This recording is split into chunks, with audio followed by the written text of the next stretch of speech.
Parenting बहुत ही आजकल बहुत ही डिफिकल्ट हो गया है।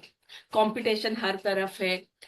कुछ भी करे वो थोड़ा सा राइट, मतलब वो ना आजकल क्या बोलते हैं उसको, क्या सही है क्या गलत है बोलना डिफिकल्ट हो गया है। और बच्चों के परवरिश में पेरेंट्स का सबसे बड़ा योगदान है। उसको कितना क्रिटिसाइज करे, कितना अप्रिशिएट करे, कितना हार्श वर्ड यूज करे, या ये बच्चे के ऊपर कैसा असर करने वाला है, we never know. Unfortunately parenting के लिए कोई बुक नहीं है। हर एक बच्चा डिफरेंट है, हर एक की पेरेंटिंग अलग है। तो क्रिटिकल बिहेवियर बच्चे के परवरिश पे, या बच्चे के इमोशंस पे, या बच्चे के अपब्रिंगिंग पे, उसकी पर्सनालिटी डेवलप करने में कैसा असर करता है। बेसिकली वर्षा जी, ये जो आपने बताया कि पेरेंटिंग जो है बड़ा ही कॉम्प्लेक्स टॉपिक है।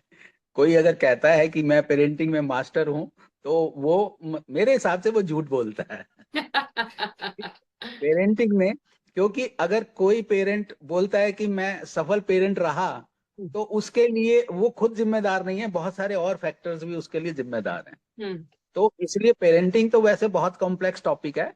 लेकिन यहाँ मैं जो आपने सवाल पूछा है कि ये पेरेंटिंग में क्या क्या चीज हम कर सकते हैं, तो सबसे पहले तो पेरेंट्स की ही जो है पर्सनैलिटी अलग अलग होती है। हम्म। तो वो पर्सनैलिटी अगर सपोज पेरेंट्स की अलग अलग होती है, तो जब अलग अलग पर्सनैलिटी हम समझ जाएं, तो हमें हम्म। पता है कि ये वाला पेरेंट ऐसे करता है। और पेरेंट अगर समझ जाए कि ये वाली दूसरी, अगर हस्बैंड वाइफ दोनों, फादर और मदर की पर्सनैलिटी अलग अलग है, तो हम्म। किस तरह से वो आपस में सामंजस्य बना सकते हैं, तो हम्म। उस हिसाब से भी फिर बच्चों पे असर पड़ता है। हम्म। तो मैं एक ये आपकी एक आई थी, रेखा जी की मूवी आई थी, हम्म। ये वाली खूबसूरत मूवी आई थी। ओके, हाँ तो हाँ। अगर आपने शायद आपने तो शायद देखी नहीं होगी, देखा बहुत है, मैंने देखा है, बहुत ही पुरानी। अच्छी हाँ, मूवी है वो जी। देखिए आप। जी हाँ। क्योंकि कई बार ये होता है ना कि ये वाली हाँ मूवी जब मैं बात करता हूँ, तो हाँ कई बार ऐसे भी वो बोलता है कि हाँ एक मूवी और मैंने देखी थी, उसमें वो बोलता है ये विजय 69, विजय हाँ। 69 मैंने मूवी देखी, तो उसमें अनुपम खेर जी कहते हैं कि भाई हम्म। आपने शाकाल के बारे में सुना है। तो हम्म। वो यंग लोगों से बात कर रहे होते हैं, वो कहते हैं शाकाल, तो कौन शाकाल? हाँ तो वो कहते हैं शाकाल नहीं सुना आपने? अच्छा अच्छा, तो हाँ आपने मोगैम्बो सुना होगा। हाँ। तो वो, हमने मोगैम्बो भी नहीं सुना। तो अच्छा। ओ, अच्छा मैं इतना बूढ़ा हूँ, इसका मतलब कि मैं इतनी पुरानी बात कर रहा हूँ। कहते हैं, अच्छा गब्बर सिंह को जरूर जानते होगे फिर आप। तो वही बात है कि मैंने अभी आपको खूबसूरत का एग्जाम्पल दिया। तो वो खूबसूरत मूवी जो है, वो है काफी पुरानी, लेकिन हम्म। आपने देखी हुई है तो बहुत अच्छी है। तो मैं पेरेंटिंग पे बता रहा था हम्म। कि उसमें जो थी अशोक कुमार और दीना पाठक जो है, उनका हम्म। एक सीन है हम्म। कि जिसमें जो है दीना पाठक क्रिटिकल पेरेंट, पेरेंट जो हम्म। दो तरह के होते हैं, हम्म। एक होते हैं क्रिटिकल और हम्म। एक होते हैं नर्चरिंग। हम्म। तो क्रिटिकल पेरेंट, नर्चरिंग पेरेंट होते हैं जो बच्चों को समझाते हैं हम्म। कि अगर उसने कुछ गलती की कि नहीं बेटे ऐसे नहीं ऐसे करके, तो उसे प्यार से समझाते हैं। हम्म। और क्रिटिकल पेरेंट बोलते हैं तूने ये नहीं करना, तूने ये कैसे कर दिया, वैसे कर दिया। तो वो हम्म। मतलब हर एक में जो है ये बताते हैं कि क्या करना है और क्या नहीं करना है। तो उस हिसाब से जो है यहाँ पे दीना पाठक जो है वो जो है एक क्रिटिकल पेरेंट का रोल है। और वो हम्म। क्रिटिकल पेरेंट कैसे पता लगता है कि अशोक कुमार जी उनके हस्बैंड हैं? हम्म। तो हम्म। वो आते हैं अंदर, और वो जो है कि उनको दीना पाठक जी को जो है चप्पलों के निशान नजर आते हैं। हम्म। तो चप्पलों के निशान नजर आते हैं, तो इमीडिएटली वो तो सफाई पसंद है, पूरा हम्म। कंट्रोल उनका घर का हम्म। उनके हाथ में है। तो हम्म। उन्होंने कहा कि ये चप्पल के निशान किसके हैं, किसके हैं? तो हम्म। वो अशोक कुमार जी कहते हैं कि हाँ जी ये वाले मुझे नहीं पता, मुझे नहीं पता, लेकिन बाद में बोला। तो उन्होंने उनकी चप्पल उतरवाई, हम्म। और चप्पल पे जो निशान पड़े हुए थे, निशान पे चप्पल रखवाई, और चप्पल रखवाई, और चप्पल का जो था सैंडल का निशान हूबहू वही था जो वो था। तो ओ। अगर वो आप वो सीन देखेंगे तो लगेगा कि वो जो है ऐसे पेरेंट्स जो हैं हमें मिलते हैं, दिनचर्या में मिलते हैं, मिल क्रिटिकल जाए। पेरेंट।